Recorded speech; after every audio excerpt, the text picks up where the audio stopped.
2, 1, läks! Tervist! Oleme Veljagrilli poisid Lääne-Virumaalt ja inseneeria valdkonnast. Teadavasti on palju amortiseerinud velgi, millega pole mitte midagi peale hakata. Aga meie lahendame selle probleemi, andes veljale uue elu, nimelt grillimaal. Nagu eelnevalt mainitud, teeme nendest veljagrillid. Veljagrillid erinevad selle poolest, et nad on palju pikema elueaga. Nad on valminud puhta käsitööna ja ka tootmisel arvestame klientide huve. See tähendab, et kui klient tahab leeke, siis ta peab ka need leegid saama sinna grillile. Grill on mõeldud kõigile, kes soovivad väljas grillida ainulaadse grilliga ja et oleks puhas loodus nende ümber. Klient maksab kvaliteetse käsitööna valminud toote eest, mis hinnad algavad alates 50 eurost. Meil on ka prototüüp valmis, mis on sealpool ja meil toimub tootmine. Me oleme leidnud omale ka partnerid. Üks partneritest varustab meid velgedega ja teine partner on meie kool, kus me saame kasutada tööõpetuse ruume grillide tootmiseks. Me omame ka kodulehekülge Facebooki. Edasine plaan on jätkata meil osaühinguna või õpilasfirmana. Me plaanime tulevikus ka turgu laiendada Skandinaaviasse ja teistesse suurematesse Euroopa riikidesse. Tere ka minu poolt. Stipendiumist saadud raha me kasutaksime materjali ostmiseks või siis nende tootmisvahendite ostmiseks, näiteks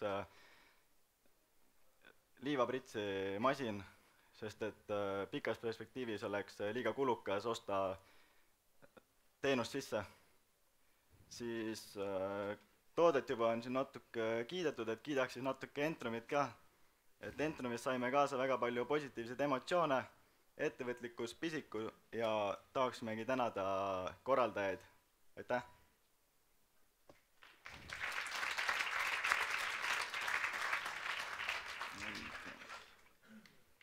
Olete valmis küsimusteks? Ja ikka. Palun. Mille poolest see veljagrill erineb sellest tavalisest plekkpannist, mis seal all on? Et miks velg on parem? Materjal on tugevam ja lisaks saab klienti osaleda tootmises protsessis. Okei. Kuidas te arvutasite hinna, et näiteks kui kuppelgrill on 25 eurot umbes, miks teil on 2 korda kallim? Kuna selle puhastamiseks ja värvimiseks kulub päris palju, sest nad on ikka päris roostes, kui nad tulevad kusagilt. Ja tegu on käsitööga siiski. Sealt oli ka küsimusena. Ei, mul oli sarnane küsimus, et mis on nõuks grilli oma hind, et kui te rääksite siin, et juba vaatate liivapritsmise investeerimist, mis on päris kallised. Oma hind on saladus või? Mis teil on?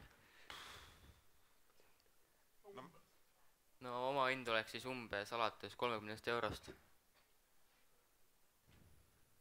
Siit oli ka, Tiina, palun. Kuidas või kus te neid turustate täna? Te rääkisite, et teil on küll turunduse peale te olete mõelnud, aga kas teil on mingi müügipartner või kuidas? Hetkel meil on koduleht, kust saab tellimused sisse anda. Nii, siit poolt nüüd küsimus veel, et kui suureks te hindate seda turuosa, kui palju neid grille ta näiteks lähima aasta jooksul arvate ise reaalseks müüa? No oleneb palju tellimusi tuleb, aga praegu ütleks, et mingi 500 kanti võiks olla see number. Kas te olete mingid turu-uuringut selles mõttes ka teinud, et kas klientidel on üldse huvi osaleda grilli tootmisprotsessis? Ja turu-uuringu tegime, seal osales 69 inimest. Positiivset tagasisidet oli palju. Et selles mõttes oli sellist tagasisidet, et tahaks nagu ise disainida ja kaasa lüüa, et ja see meeldis inimestele väga hea, et saab ise näiteks värvilahenduse valida ja kas on meil küsimuse soovi või on aplausi soov? Täname meeskonda, tulge siia grilli juurde, fotohetk.